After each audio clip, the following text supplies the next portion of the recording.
Voilà, je vais vous partager ce matin, surtout à travers un passage d'une des lettres de Paul, la lettre aux Philippiens, et plus précisément le chapitre 3 et les versets 7 à 11. Voilà, moi, c'est vrai que j'aime beaucoup les lettres de Paul. Euh, elles sont, elles sont très, très, très intéressantes pour nous vivre notre foi aujourd'hui dans l'Église. On y voit plein de choses, l'explication de ce que c'est que la vie chrétienne, d'un point de vue théologique, théorique, mais aussi très concret. Puis on y voit aussi le caractère, les sentiments de Paul, sa vie en fait.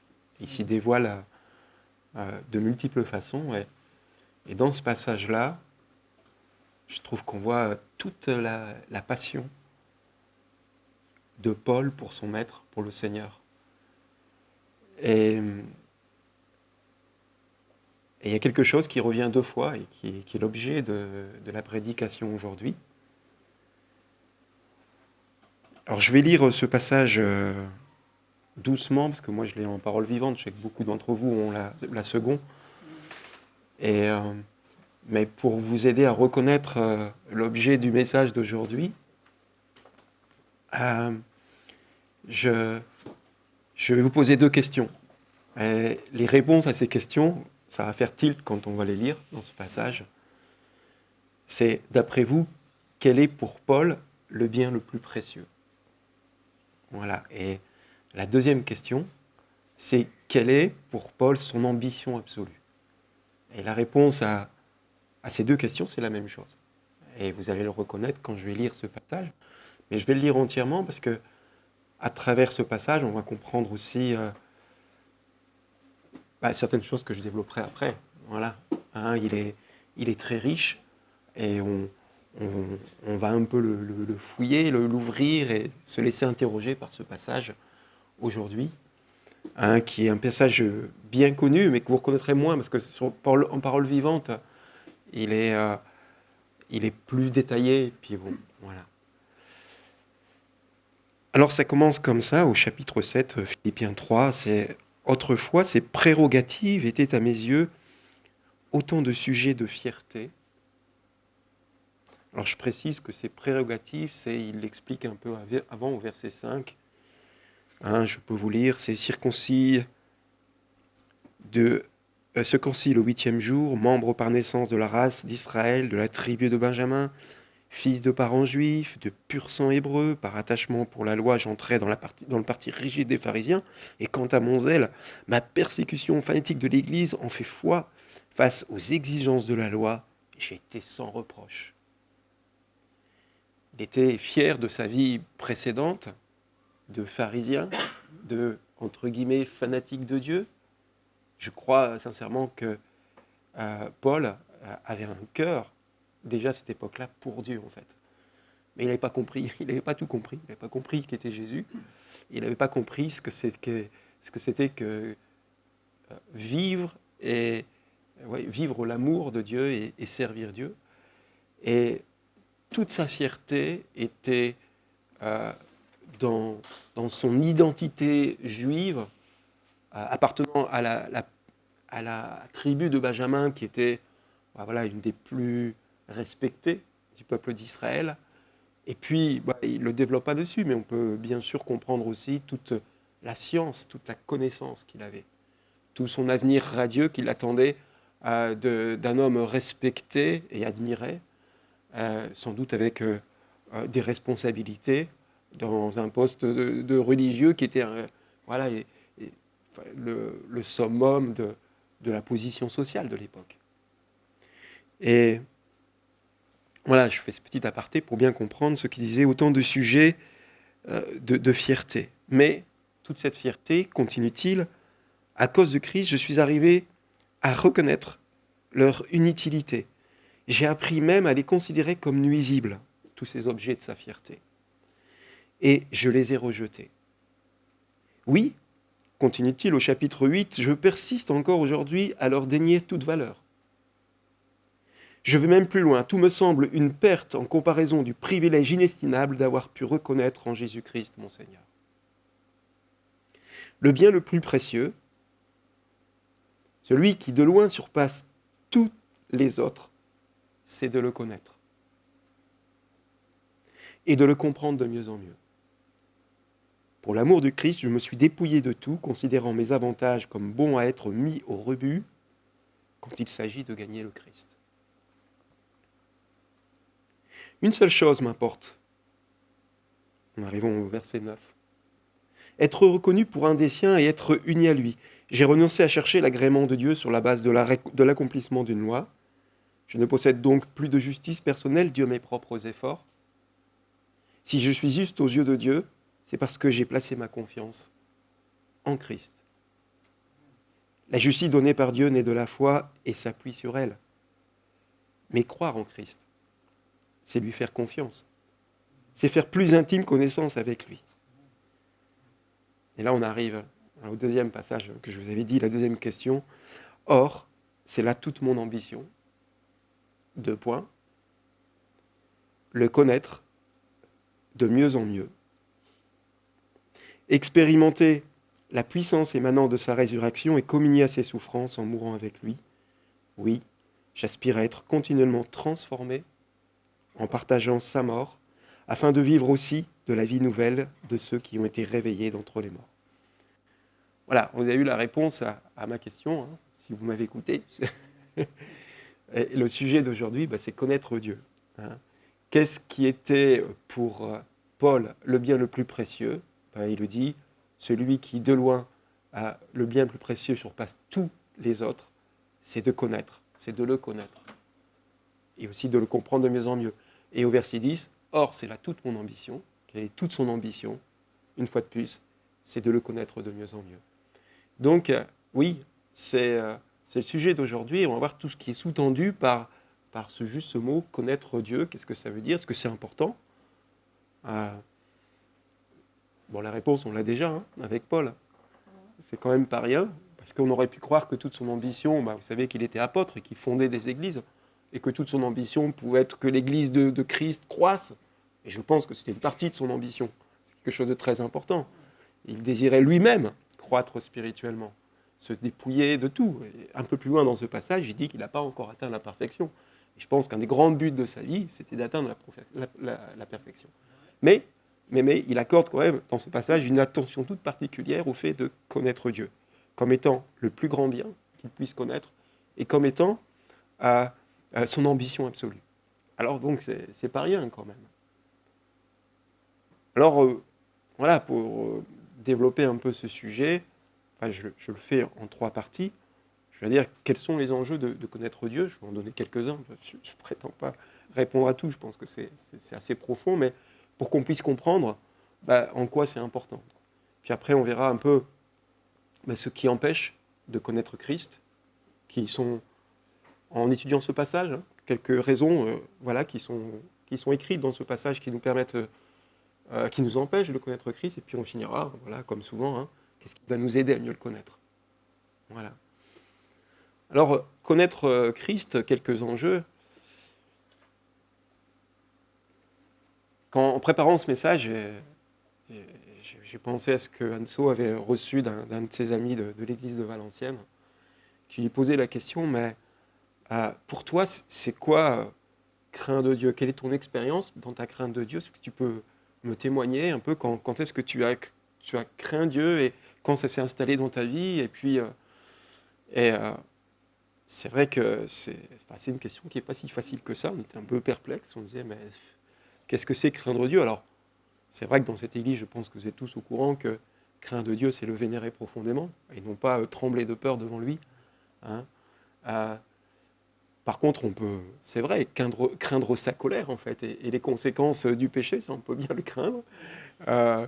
Mais en tant qu'enfant de Dieu, c'est une crainte qui s'appuie d'abord dans la confiance, dans son amour, et la conscience de ce qu'il est. Et là, en répondant un petit peu ce que je vous dis, ce que c'est que de la crainte de Dieu, que je sais que vous savez, je réponds un petit peu à cette interrogation. Je me disais, mais craindre Dieu, c'est bien chose, c'est un concept, mais on peut le craindre d'une façon complètement erronée et puis de façon juste. Mais qu'est-ce que c'est que craindre Dieu vraiment de façon juste? Qu'est-ce que c'est que le révérer de façon juste, etc. Et finalement, je me disais, mais la réponse à cette question, c'est est-ce qu'il y a un déclic dans notre jour où un jour on craint Dieu? Mais je dis, mais non. Je pense, enfin, peut-être que vous avez eu un déclic, vous dites, ah bah aujourd'hui je crains Dieu, hier je ne craignais pas, aujourd'hui je le crains. Et puis de façon sûre et juste. Mais moi je disais, mais on ne peut craindre Dieu, on peut craindre quelqu'un de façon juste en tout cas, qu'à partir du moment où on le connaît bien. Et on voit que, eh bien, oui, connaître Dieu et apprendre à le connaître, ben, c'est un processus. Et je vais vous expliquer quelle est la chose essentielle qui se cache derrière ça. Mais je peux vous le dire, c'est ce que souvent mon sous-titre, mais ce que j'appelle mon sous-titre, en fait, souvent, c'est ce qui est essentiel. Et c'est peut-être ce qui devrait être le titre essentiel de ce message. Aujourd'hui, c'est un plaidoyer pour l'intimité avec Jésus. C'est un plaidoyer pour l'intimité avec Dieu. Parce que, bah, vous savez, hein, dans la culture hébraïque, connaître, c'est pas une connaissance purement intellectuelle. C'est avant tout une histoire de relation. Et quand on dit, par exemple, pour un homme et une femme qui se sont connus, hein, dans l'Ancien Testament, c'est qu'ils ont eu des relations intimes, comme on dit aujourd'hui. Bien. Et cette pensée, elle est là. Et connaître Dieu est dans ce que dit Paul. Il ne dit pas avoir une connaissance théologique, abstraite de Dieu, mais c'est le connaître de mieux en mieux. Et d'ailleurs, il dit, et on reviendra un petit peu à la fin du message, il dit le connaître de mieux en mieux et le comprendre mieux aussi. Vous voyez, et comprendre quelqu'un, bien, bien sûr, ça sous-entend une relation. Et en fait, voilà, connaître Dieu, c'est marcher en relation avec lui. Et je pense que craindre Dieu, on peut avoir une crainte ajustée, je dirais, une crainte juste, au fur et à mesure, qui s'ajuste au fur et à mesure qu'on apprend à le connaître. Donc, vous voyez que la Bible dit que l'ABC de la cégette, c'est craindre Dieu, et que craindre Dieu ne devient voilà, ajusté que quand on connaît le Seigneur, et de l'importance de l'intimité qu'on a avec. Parce que l'intimité, en fait, ça nous amène à craindre Dieu. Alors, je prends quelques exemples pour montrer que tout ce qui est sous-tendu par connaître Dieu. Mais bon, il y en a des tas de choses. Mais moi, j'ai pris des exemples qui me venaient dans ma vie de cette semaine en préparant le message. J'ai dit, bah oui, mais ça, voilà. Mais est-ce qu'on pouvait penser que craindre Dieu était intimement lié avec la connaissance qu'on avait de lui? Et, ben oui, moi je pense qu'on peut craindre Dieu avec justesse que si on a compris, par exemple, quel est son cœur. Si on n'a pas compris que c'est un Dieu d'amour, c'est un attribut de Dieu. Si on n'a pas compris que c'est cet attribut d'amour de Dieu, la crainte de Dieu n'est que terreur. Moi, je vous ai raconté ma conversion, moi c'était un peu ça, c'est la peur de l'enfer, la peur de colère de Dieu, etc. Et j'avais la crainte des premiers jours de la foi, sans connaître Dieu vraiment. Et puis peu à peu, j'ai appris que c'était un Dieu d'amour, son attribut. Et c'est en connaissant que j'ai pu craindre Dieu comme lui me le disait de le craindre. Connaître Dieu, alors, et là je me disais la semaine dernière quand j'écoutais Lubin, je disais mais voilà, c'est vraiment la suite de son message. Parce que hier, c'était vous êtes des dieux, mais derrière ça aussi, il a tout de suite développé l'importance de connaître Dieu. Et il avait dit, voilà, c'est ce qui vraiment illustre ce passage que je suis en train de vous expliquer, c'est qu'il a dit connaître Dieu, c'est avant tout une question d'expérience. Et on peut lire dans un livre de théologie tous les attributs de Dieu. Sa sainteté, son amour, sa toute-puissance, toutes ces choses-là. Mais elles ne prennent sens que si on expérimente tout ça. C'est dans l'épreuve souvent qu'on voit la puissance de Dieu qui nous extirpe de notre misère, notre malheur.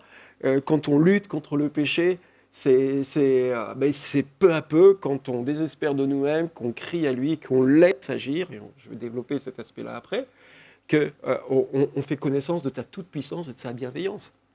Et connaître Dieu, c'est pas un concept abstrait, c'est pas une somme de connaissances, comme dit l'apôtre Paul, la connaissance enfle. Puis je lisais, c'est marrant ce passage tout à l'heure, j'ai ouvert ma Bible comme ça, à un marque-page, et puis il y avait ce petit truc-là, donc je vous partage ce petit verset qui fait bien la différence entre connaître par l'expérience relationnelle avec Dieu et connaître intellectuellement. Si j'arrive à trouver... C'était... Voilà, dans 1 Corinthiens 8, verset 2, « Si quelqu'un croit savoir plus que les autres et se flatte de sa science, il n'a pas encore compris ce que c'est la nature et la vraie connaissance. » Voilà, pour illustrer ça, c'est exactement ça. Hein. Enfin, vous savez qu'il y a des théologiens qui ont un très très haut niveau de connaissances doctrinales, philosophiques, etc. Et que, en fait, ils parlent de quelqu'un qu'ils ne connaissent pas vraiment. Parce qu'ils n'ont pas expérimenté une vie de foi. Et on en parlera un petit peu après. Donc voilà un des exemples, quel peut être l'enjeu de connaître Dieu, de l'importance de connaître Dieu, c'est savoir le craindre, plus justement. Un autre exemple aussi, je pense que c'est la voie royale pour apprendre à aimer le Seigneur. Vous savez qu'on ne peut qu'aimer que quelqu'un qu'on connaît, qu'on apprend à connaître, c'est tellement une évidence. Et quand on sait que cette connaissance est relationnelle, comment voulez-vous aimer et se sentir aimé par quelqu'un que vous ne connaissez absolument pas, que vous ne fréquentez pas? Donc, on parle beaucoup d'amour, et vous savez que Jésus a placé le curseur très haut, et ces 2 premiers commandements, c'est « tu aimeras de ton cœur, de toute ton âme et de toute ta pensée, et tu aimeras de façon semblable ton prochain comme toi-même ». Mais comment voulez-vous que ça se mette en place sans qu'on connaisse Dieu, sans qu'on ait une relation intime avec lui? C'est juste impossible. Vous pouvez prier tant que vous voulez, si vous ne consacrez pas du temps à passer avec le Seigneur, mais jamais vous pourrez aimer Dieu. Et jamais vous pourrez aimer votre semblable selon les préceptes du Seigneur. D'accord? Les préceptes du Seigneur, c'est quand quelqu'un te fait la misère, tu l'aimes quand même. et ça, et de l'amour, aimer, il y a beaucoup d'amitié dans le monde, mais là où ça devient surhumain, c'est quand on doit aimer notre ennemi. Et ça, ce sont les préceptes de Dieu, c'est d'amour de Dieu. Mais comment voulez-vous qu'on soit capable de faire ça si on ne connaît pas Dieu, si on n'a pas de relation intime, si on ne comprend pas dans les profondeurs des choses? Vous voyez donc les enjeux, encore un enjeu de connaître Dieu, c'est que l'amour n'est plus à notre portée si on ne connaît pas Dieu, si on ne le connaît pas dans nos relations intimes. Encore un autre enjeu de connaître Christ, c'est tout simplement la voie aussi royale pour vivre la vie Zoé. Ce que j'appelle la vie Zoé, c'est la vie qu'avaient Adam et Ève au début, avant la chute, dans une relation parfaite avec leur Papa Céleste, mais aussi dans une relation parfaite dans le couple. Vous savez, la chute, les premiers instants après, les disputes ont apparu, la mésestime de soi, les peurs, tout ça s'est apparu. Et tous les problèmes psychiques que chaque être humain a dans l'humanité, comme les peurs, toutes ces choses-là, eh bien, c'est l'homme exclu de la présence de Dieu par le péché. Hein. Et Christ, parce qu'il a fait son croix, nous permet de ressaisir cette vie Zoé. Et quelles sont les conséquences de cette vie Zoé? C'est des guérisons intérieures, c'est des délivrances, c'est la confiance dans la vie. Là, on vit dans un monde apeuré, et nous-mêmes, nous sommes en cheminement, et bien souvent, on est bien obligé de reconnaître que nous sommes des fois victimes de peur, et que nous sommes souvent paralysés par toutes sortes de peurs, y compris dans notre vie de chrétienne, de foi. Et bien, je pense qu'apprendre à connaître Dieu, nous débarrasse de tout ça. Adam et Ève étaient dans une présence de Dieu, parfaite, sans entrave. Et connaître Dieu, rentrer dans son intimité, c'est retrouver cette relation. Et c'est saisir aussi toutes des victoires, en disant, mais moi je suis enfant de Dieu, et puis il y a ce grand secret de 1 Colossiens 17 ou 27, je ne sais plus, Christ en vous. Quoi. Mais si vous ne connaissez pas ce Christ en vous, mais il n'a aucune puissance. Et vous voyez, bon, là, ça c'était pour montrer un peu quelques-uns des enjeux. Je crois qu'on pourrait développer pendant une journée complète tous les enjeux de ce que ça veut dire connaître Dieu, et je veux dire par là, avoir une vie intime avec le Seigneur. Aujourd'hui, c'est bien un plaidoyer pour que chacun d'entre nous, nous ayons une vie intime avec le Seigneur. Est-ce que vous avez une vie intime? Est-ce que vous passez du temps avec le Seigneur? Est-ce que vous développez? Est-ce que vous avez conscience de tous les enjeux de ça? J'en ai donné quelques-uns, ils sont quand même essentiels. Alors, qu'est-ce qui nous empêche justement de connaître Dieu? l'apôtre Paul, quand il développe ce passage que je viens de vous lire, qui est quand même assez central, et où je veux dire, l'aspect de connaître Dieu est central, il nous dit certaines choses. C'est dans le contexte et c'est intéressant. Et on voit que ces choses, eh bien, c'est un peu comme s'il dressait deux listes. La liste oui, je connais le Seigneur et tout ce qui en découle, et tout ce qui est moteur de la connaissance, et tout ce qui en découle, et puis tout ce qui est entrave. Et il commence par tout ce qui entrave à la connaissance de Dieu. Et il commence ce passage parce que je vous ai lu. Hein, c'est versets 7 et 8, autrefois, voilà, j'accordais toute ma fierté à des choses, à des passions qui ne me reliaient pas à Dieu, mais à mes ambitions personnelles. Toutes mes ambitions personnelles, elles étaient centrées, toute ma valeur, tous mes espoirs personnels, tout, on pourrait penser par rapport à mes précédentes prédications, et l'accent mis sur le développement personnel dans le monde séculier aujourd'hui, eh bien, tous ces gens-là, ils cherchent à se développer, à vivre, à bien-être, etc. C'est leur passion, c'est leur chemin, c'est toute leur fierté et leur raison de vivre. Mais, alors c'est simple à connaître avec ce que je viens de dire, c'est que tout ça nous centre sur quoi? Sur un autre objet que Dieu lui-même. Et nous coupe de la relation avec Dieu. Donc ça, ce sont ni plus ni moins des entraves à la connaissance avec Dieu, parce que tout notre être, que notre volonté, notre entendement, nos émotions sont tournés dans une direction, la direction de nos passions, quelles qu'elles soient. Est-ce que vous avez des passions qui n'ont pas été remises à Christ? Parce qu'il y a des tas de bonnes choses. Moi, je fais du sport, mais avant, c'était ma réussite sportive, c'était ma raison d'être. C'était toute mon ambition. J'allais m'entraîner. Je me nourrissais pour ça, je fais une hygiène de vie, tout ça pour développer mes performances. Mais comment je pouvais connaître Dieu si toutes mes pensées étaient accaparées par ça? Et donc c'est évident, et d'ailleurs il fait bien, voilà l'antagonisme entre les deux choses. Avant, ma fierté c'était ça. Et maintenant, je considère ça dans la seconde, tout ça comme de la boue. Et pourquoi? Parce que tout ça m'empêche de connaître Christ. Donc, ce qui empêche de connaître Christ, ce sont les passions qui n'ont pas, ou les choses, allez, on va enlever les mots passion, mais les points d'intérêt, parce que tous les chrétiens ont des points d'intérêt, ont des choses qu'ils aiment faire. Moi, je pense à John Stott, par exemple, le théologien John Stott. Sa passion, entre guillemets, moi, je pense qu'on peut le dire comme ça, tant que c'est remis à Christ. C'était les oiseaux. C'était un ornithologue amateur, et il était passionné par les oiseaux. Voilà. Mais il était bien plus passionné par Christ et le fait de connaître. Quand on a lu ses livres, c'est du même acabit que Paul qui disait « Mais moi, toute ma vie, mon ambition, c'est de connaître Christ. » Voilà. Mais voilà donc un détournement d'attention qui nous décentre en fait du divin, qui nous décentre de Christ, que connaître Christ ne peut être, c'est un plaidoyer pour l'intimité, si on passe du temps à connaître Dieu, il ne faut pas que quelque chose prenne la place. On le sait bien pourtant, hein, mais on se fait quand même pas mal des fois piéger, il faut reconnaître. Sinon, si c'était absolument sûr que c'est bon pour tous, je ne prêcherais pas aujourd'hui. Hein. Et deuxième chose, dans ce passage, hein, qui nous entrave dans la connaissance de Dieu, d'une meilleure connaissance, et toutes ses conséquences bénéfiques, c'est dit au verset 9, hein, « Une seule chose m'importe », alors il dit d'être reconnu comme des siens et être uni à Christ, hein, donc ça bien sûr, c'est bon pour la connaissance du Seigneur. Mais la suite, il dit « J'ai renoncé à chercher l'agrément de Dieu sur les bases de l'accomplissement d'une loi. Je ne possède donc plus de justice personnelle due à mes propres efforts. » Voilà. Et je dirais que la deuxième entrave, c'est le légalisme, la religiosité, toutes ces choses.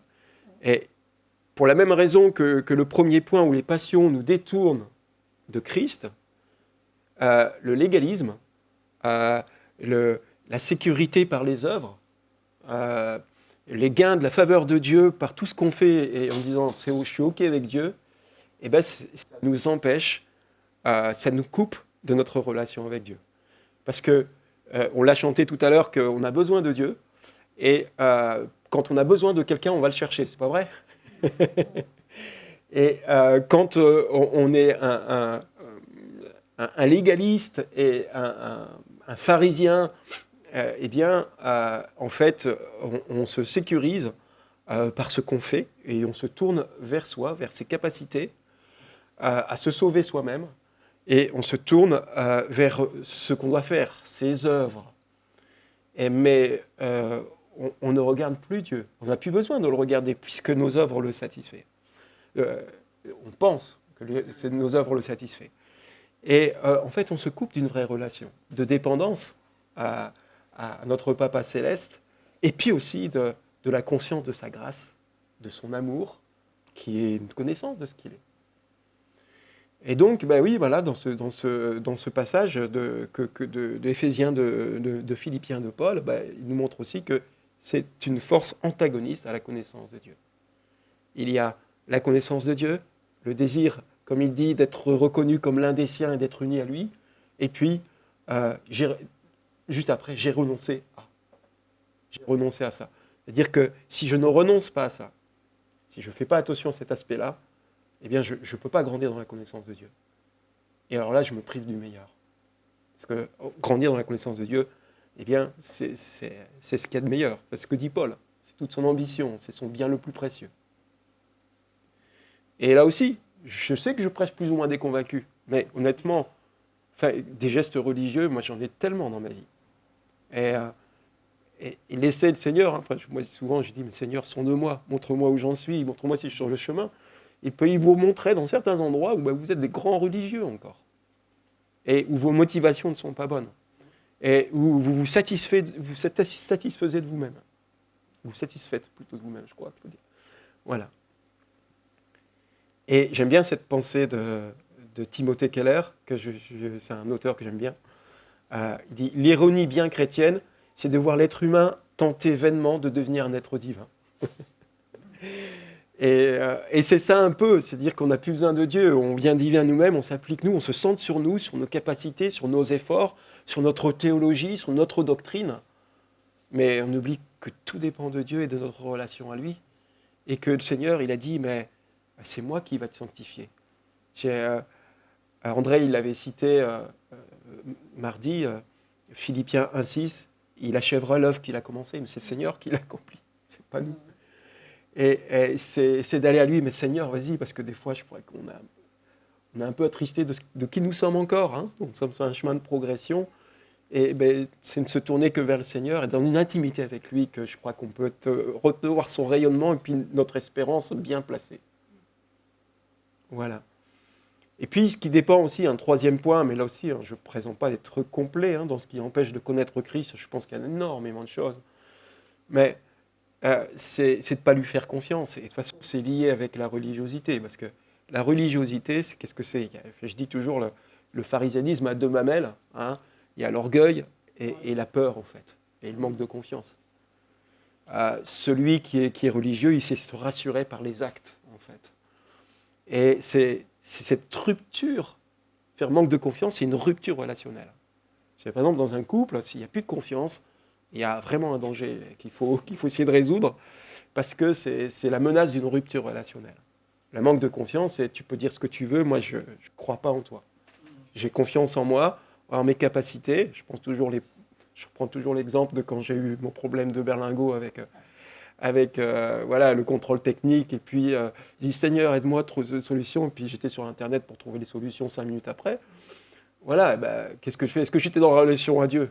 Plutôt de continuer de prier, ou même de dire Seigneur, voilà, commencer à le louer en disant Seigneur, je sais que tu vas faire, je te l'ai demandé, tu dis dans ta parole que le juste, quand il fait en ton nom, qu'il te demande quelque chose en ton nom, tu le fais. Et j'aurais pu déjà commencer à me réjouir de Dieu, passer un moment dans sa présence, voilà, et puis à part ça, j'étais sur Internet, comment on fait pour faire résoudre le problème, c'est une rupture relationnelle. Et je pense que le manque de confiance, de toute façon, on va le voir, on va développer dans ce qui aide à faire confiance, à connaître Dieu, c'est la confiance. Et voilà, il y a aussi Thessaloniciens 5,25, c'est que le Seigneur vous trouve irréprochable, etc. Et alors là, trouve irréprochable, mais franchement, et un peu plus loin, c'est lui qui nous sanctifiera, c'est lui qui le fera. Voilà, donc le manque de confiance nous empêche de rentrer dans cette relation, parce que tout est relationnel avec Dieu, proactive, où il va vous transformer. Mais c'est pas vous, il y a une rupture si on se centre sur soi-même. En fait, pour connaître Dieu, c'est dans quelle direction vous regardez. Est-ce que vous regardez à vous, à vos passions, à vos capacités, à vos petits problèmes, ou est-ce que vous regardez à Dieu ? Et est-ce que vous rentrez dans une relation avec lui ? Alors là, j'aborde la troisième partie, ce qui aide à le connaître, puisque c'est si important, puisque les enjeux sont si fondamentaux. Puisque pour Paul, qui me semble connaissait bien Dieu et servait plutôt bien Dieu, c'est l'essentiel de son ambition. Et c'est aussi son bien le plus précieux.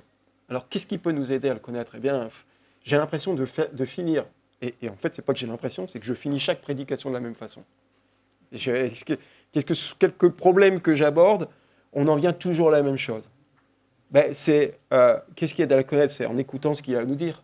Et vous savez, la parole, c'est toujours la parole, lire la parole, mais bon, comme je dis, écoutez la parole. Écoutez le Seigneur. Seigneur, qu'est-ce que tu veux m'enseigner ? je veux te connaître.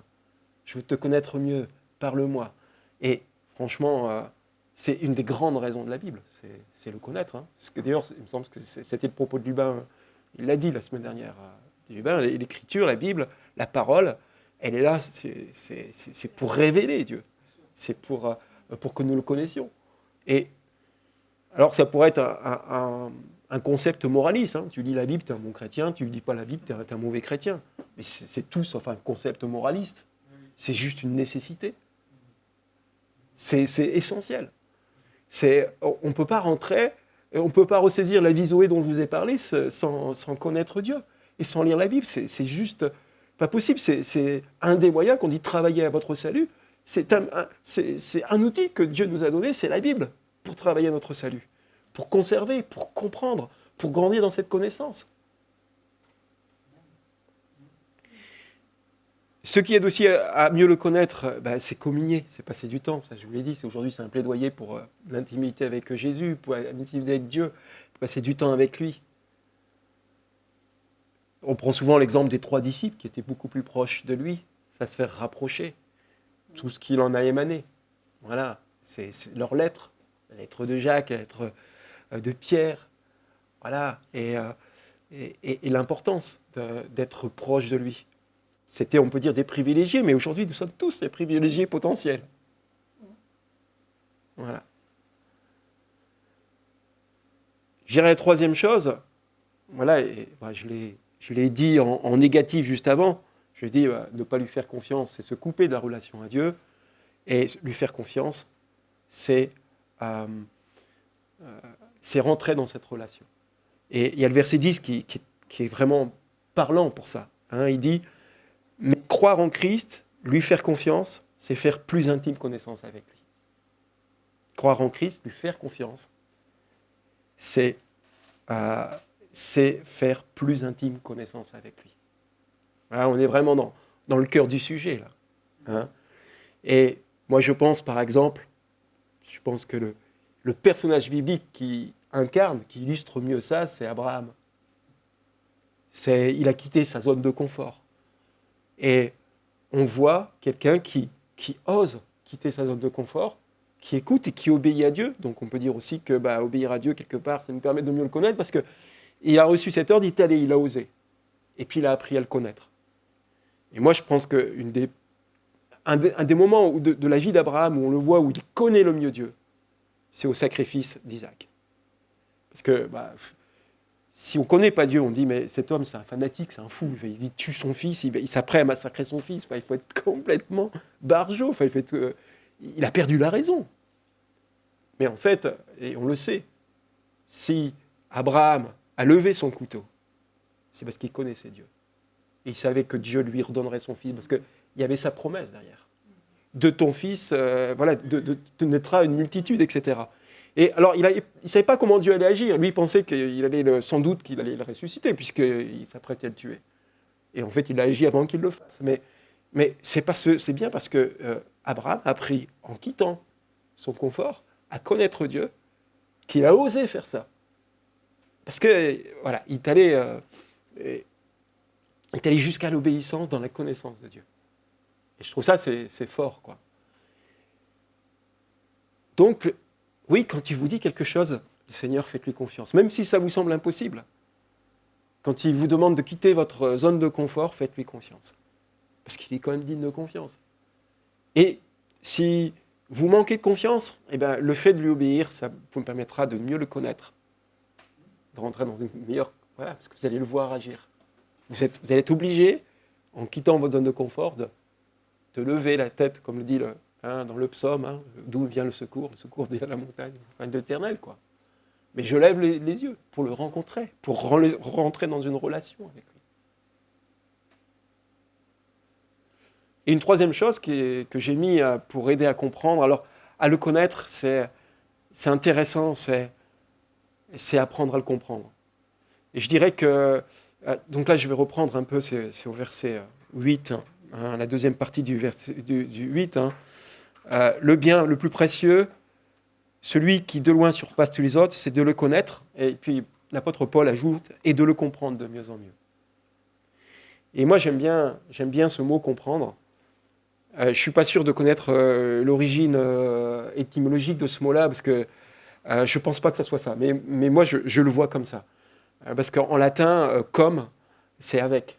Et prendre, c'est prendre avec soi. Enfin, je crois que je ne sais plus comment c'est pas prendere ou un truc comme ça, enfin peu importe. D'accord ? Mais moi, comprendre, et c'est juste de le dire comme ça, c'est prendre avec soi. Par exemple, quand vous comprenez une notion, c'est une notion qui vous était étrangère, maintenant vous la comprenez, vous la prenez avec vous, vous l'intégrez à votre ensemble de connaissances, et en réseau, ça active d'autres choses et tout ça. Mais vous prenez cette chose qui était, que vous ne compreniez pas, dites « Ah ouais, ça y est, j'ai pigé ». Et vous prenez avec vous cette connaissance, elle est avec vous, ça y est, vous pouvez l'exploiter, vous pouvez, si vous en avez besoin, etc. Et il en va de même d'un point de vue relationnel. C'est-à-dire que comprendre une personne, c'est la prendre avec soi. Et moi, je peux vous témoigner quelque chose, je l'ai raconté à Anso hier, en me présentant un peu ce que j'allais prêcher. Et je suis à la fin de ma carrière, je suis à la dernière année de ma carrière d'enseignant. Et c'est dommage que j'ai compris si tard. C'est que, voilà, on a toujours des élèves, franchement, je dis plus ça. Et vraiment, mais avant, je disais, ils me pourrissaient la vie, quoi. Ils me pourrissaient la vie. Je disais, ah, mais seulement il n'était pas là, quoi, ça serait une bonne année, etc. Et maintenant, ces élèves, ils ne me pourrissent plus la vie. Pourquoi ? Cette année, on a toujours un cas. Il y a toujours un gamin qui est problématique à gérer en discipline dans une classe. Et cette année, ce petit élève que j'ai, et je l'ai vécu l'année dernière aussi, avec un autre, je me dis, mais ils ne sont pas là pour me pourrir la vie. Ils sont là parce qu'ils sont comme ça. Et j'essaie de comprendre pourquoi ils sont comme ça. Vous savez, un enfant, il est, quand il désobéit, etc. Enfin, en tout cas, avec l'âge, il faut faire attention à ce qu'on dit, tout ça, mais c'est rarement pour faire mal, vraiment directement, en disant, moi, je vais lui pourrir la vie, quoi. C'est mes élèves qui, quand ils sont pas ça, je sais pas, j'ai envie de pourrir la vie à Monsieur Defort. C'est quelque chose qui sort. Et j'essaie de les comprendre. J'essaie de comprendre pourquoi ils sont comme ça. Et très souvent, ces enfants-là, mais quasiment tout le temps, ce sont des enfants en souffrance. Et quand on voit ça, quand on comprend que ce sont des enfants en souffrance, etc., on n'est plus dans la relation d'opposition en disant « Ah ouais, tu me mets en défi, etc. Tu vas voir, moi je vais te pourrir la vie. » Puis moi, comme je suis un maître et puis que j'ai des paroles, je peux dire, je peux te casser. Voilà. Il y a des enseignants comme ça, ils disent « Ah ben, il est comme ça, moi je vais le casser. » Et il y en a encore comme ça. Hein. Et puis c'est facile, avec l'autorité qu'on a, de les casser et puis de les dénigrer et de se moquer d'eux devant toute la classe. C'est tellement facile. Vous voyez ? Mais quand on change d'optique et on dit, mais cette personne qui m'agresse, je vais essayer de la comprendre. Je ne veux pas dire que c'est pas bien. Hein. L'élève qui fait ses bêtises, je rentre en opposition avec lui. Je dis, mais tu ne peux pas faire ça. Tu n'as pas le droit de faire ça dans la classe. Et des fois, il est puni. D'accord ? Mais la façon dont je lui dis, et je vis ma relation avec lui, ben, je peux dire que ben oui, j'aime cet élève qui est pénible. Et j'apprends à l'aimer. Et dans la relation avec Dieu, quand Paul dit, voilà, connaître Dieu et le comprendre de mieux en mieux, et ben, comprendre, c'est c'est saisir un peu Dieu et essayer de le comprendre. Et je pense que c'est un vecteur d'amour qui est tellement important. Et bien sûr de connaissance. C'est bien sûr quand on comprend quelque chose. Et vous savez que le Seigneur a dit, tu aimeras de toute ma force, de toute mon âme, etc. Et ce qui est semblable, tu aimeras ton prochain. Et juste à travers je veux dire, là, c'est une petite chose en plus dans la prédication. Je vous invite aux gens, dans les couples par exemple, quand on se dispute, etc., à comprendre l'autre. Et vous verrez quelle puissance d'amour il y a derrière ça. Ça ne veut pas dire tout accepter, hein. On est bien d'accord. Hein. C'est deux choses différentes. Ça rejoint un peu le pardon. Hein, où on a vécu des fois, on doit pardonner une personne, on ne doit pas accepter les faits qui nous ont été faits, les choses qui nous ont fait mal, qui sont, mais par contre, on pardonne à la personne. Et il y a un peu de cette idée-là aussi. Et ça va aussi dans notre relation avec Dieu. Et je trouve ça beau, c'est ce que dit l'apôtre Paul. L'ambition, ce qui est le plus précieux, c'est de connaître Christ et aussi de le comprendre. Prendre avec soi. C'est relationnel. Voilà ce que j'avais à vous partager aujourd'hui, hein, à travers ça, connaître Dieu, et puis voilà, appliquez-vous pour le connaître, à avoir une relation intime avec le Seigneur. Et là, vous verrez la croissance. Et là, vous verrez toutes ces choses que je vous ai dit, par l'expérience de l'amour de Dieu en vous, par l'expérience de sa puissance en vous, ressaisir la vie telle que Dieu a prévue pour vous, c'est-à-dire la meilleure. Voilà ce que j'ai à partager avec vous. Alors on va prier. Voilà, Seigneur, merci parce que c'est vrai que cette connaissance, tu nous la donnes, tu nous l'offres, tu l'as présentée, tu nous as justifiés, tu nous as rachetés pour que nous puissions avoir une relation avec toi. Et que cette relation avec toi nous permette de mieux te connaître. Et de mieux te connaître, de mieux te comprendre. Et aussi de mieux te saisir. Et saisir toutes ces choses que tu mets à notre disposition. Seigneur, mieux te connaître, c'est aussi saisir toutes ces choses que tu mets à notre disposition. Toute la puissance que tu nous dis dans ta lettre à Éphésiens, Seigneur. Alors Seigneur, je te rends grâce et je te prie pour chacun de mes frères et sœurs. Pour que, eh bien, ce que tu as scellé par l'Esprit pour chacun d'entre eux, selon leur cheminement, selon chaque chose, tu puisses sceller, Seigneur, ce désir en eux d'aller chercher en toi ce dont ils ont besoin, toutes ces connaissances qui prennent vie concrètement dans tout ce que tu attends de nous pour que ta volonté soit faite, Seigneur. Dans le nom de Jésus, amen.